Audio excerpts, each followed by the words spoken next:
majina naitwa Juma Mwanga, ni meneja mkuu wa chama kikuu cha ushirika cha Songea na Namtumbo yani Sonamco.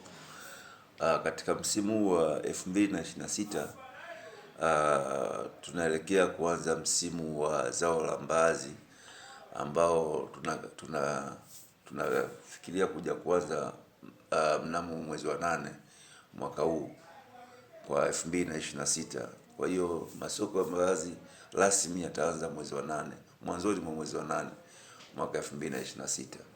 Na kimsingi katika kufanya maandalizi kama chama katika msimu huu wa 2026 tunatarajia kuwepo na ongezeko la uzalishaji wa mbaazi ukilinganisha na msimu wa mwaka 2025, na hii imetokana na chama kikuu cha ushirika Sonamco kuweza kuwawezesha mbegu wakulima wa mbaazi katika hizi halmashauri zetu 7 bure, takriban tani 16 za mbegu tuliweza kugawa bure kwa wakulima. Kwa hiyo matarajio yetu uzalishaji utaweza ukapanda kutoka tani 16,000 zilizouzwa kwa msimu wa mwaka 2025 mpaka tani 25,000 au 30,000 kwa msimu wa 2026. Na hali ya mbaazi shambani iko vizuri, kwa sababu tulijaribu kutembelea, naona kwamba nyingi za mbaazi zimeota vizuri. Kwa hiyo tunatarajia kile ambacho tulichokuwa tumekikisia kukipata kwa msimu wa 2026 tunaenda kukipata.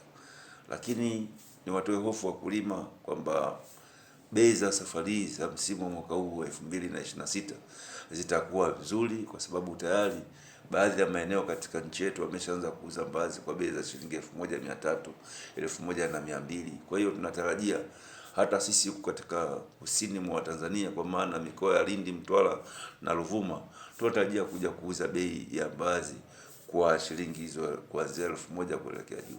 Tuliweza kuuza mbaazi tani 16, tani 16,000 za mbaazi ziliweza kuuzwa kwa msimu wa mwaka jana.